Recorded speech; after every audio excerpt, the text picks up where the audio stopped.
Hi, welcome back. What a week it's been. I was arrested, as you know, 9 days ago on the streets of Toronto, taken to jail, held for a few hours because police said my mere presence was inciting a breach of the peace by pro-Hamas activists, many of whom aren't even Canadian citizens.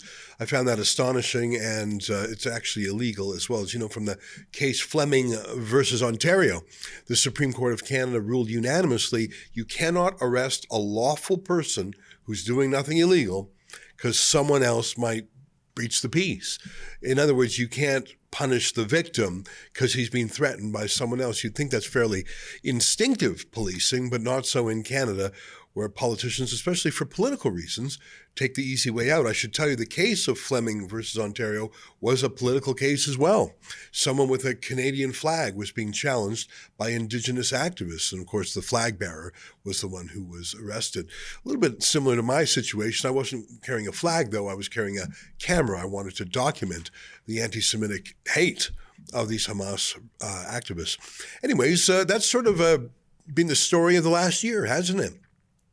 If the story of 2022 was the peaceful trucker convoy and how with some horn honking they managed to break the fever in this country and cause the country to wake up from this bizarre civil liberties bonfire we had been in, the story of 2024 is of a national crime wave where police didn't overreact as they did to the truckers, but they underreact every single day and do whatever they can not to arrest lawbreakers, including if they're foreigners.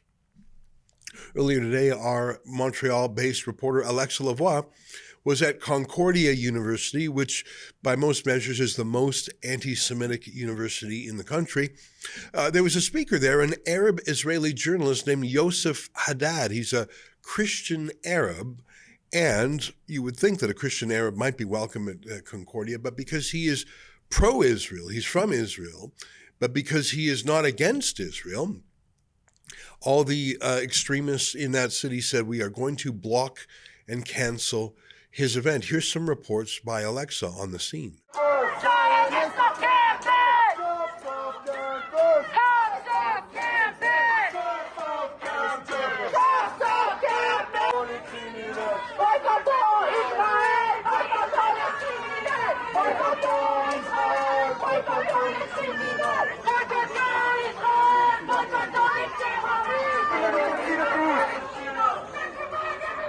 Let's remind everybody that there are supporters on the campus.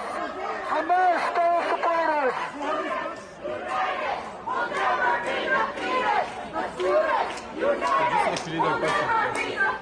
You know, when we retook the streets in Toronto a few days ago, one of the chants we had was, whose streets? Our streets. And it was true. We brought out about 100 citizens, peaceful Canadians, and we retook the sidewalk from Hamas.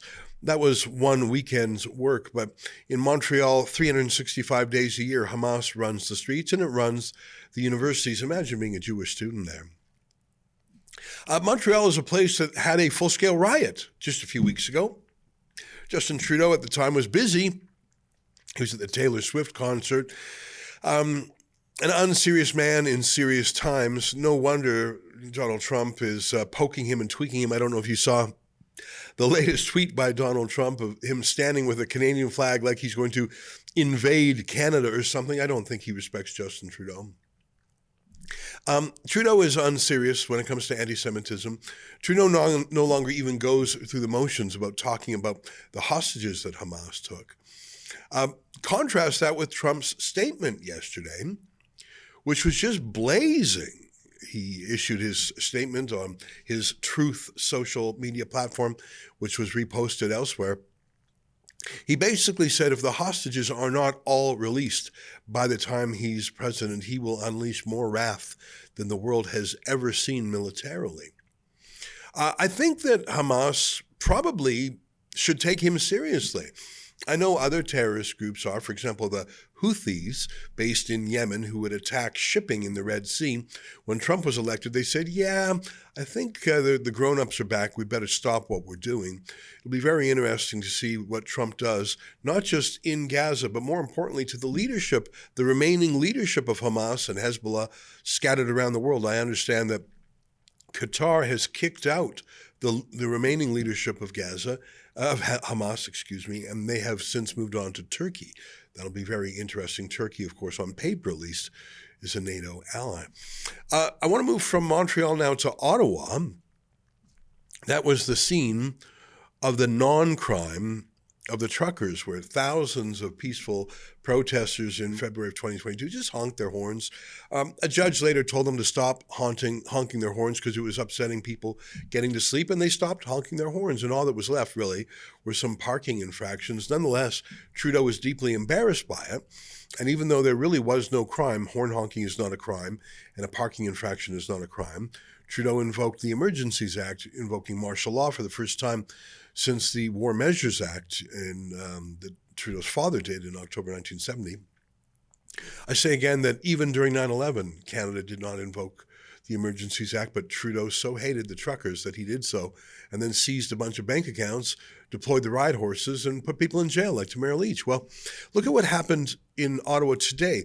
Just a quick reminder, when the truckers were in Parliament, were at the Parliament, outside the Parliament in February 2022, they didn't go in. Parliament, the center block of Parliament, which is the main building with the Peace Tower with the big clock, that's closed for renovations. The doors don't even open. There is nothing going on inside there except for renovations. The truckers stayed in their trucks and on the street. They had hot tubs and bouncy castles and they circulated around, but mainly they just were in their trucks. They didn't go in. They didn't stop Parliament in any way. Look what happened in Ottawa today, jamming up Parliament, stopping Parliament. Pro-Hamas extremists, some of whom were Jewish, some of whom were merely pretending to be Jewish, that's a self-hating Jew if I ever saw one, literally blocked Parliament in the name of Hamas. Take a look. We're here where over 100 Jews have totally taken over a parliamentary building, demanding that Canada stop arming Israel. We have absolutely filled this parliamentary building with our songs, with our prayers. We're gathered here as Jews to say this violence must end now.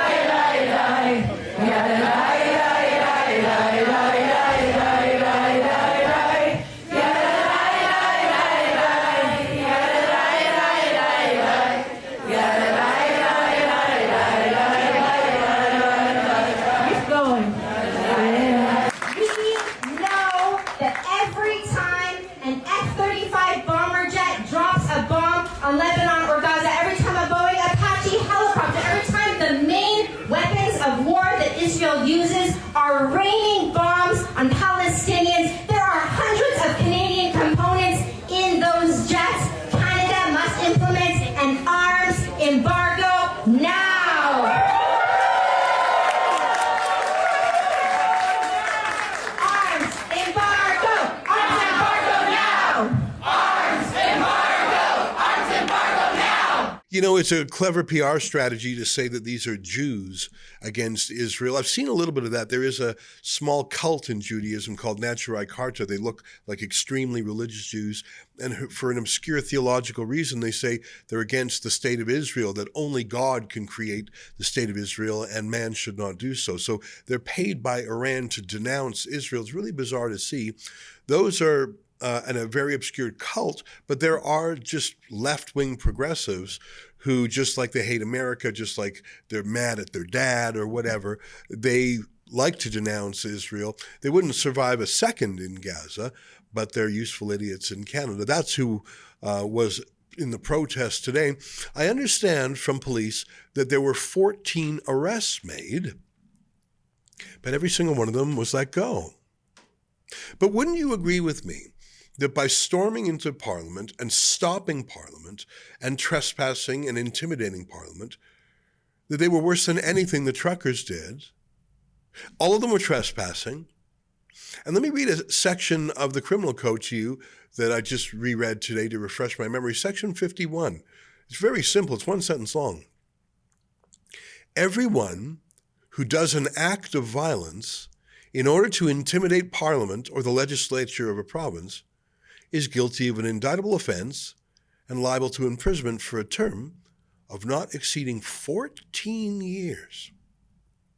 Now, I tried to study a little bit about what the definition of the word violence is in the eyes of the criminal code, because maybe simply blocking an entry and blocking parliamentarians in is not quite violence. I'm not sure.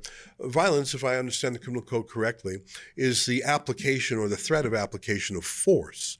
And I think that these blockaders were forcing themselves in there, forcibly staying, forcibly blocking MPs. I don't know if that rises to the standards, but would you agree with me that if that had been truckers who had done so, it would have been unanimously condemned by the regime media, by the Prime Minister and the government and many cabinet ministers, and the police would have probably made the charges even if they couldn't stick. But these are pro-Hamas supporters. So a few of them were arrested for a moment and they were let go. And of course, they're not being prosecuted for intimidating Parliament.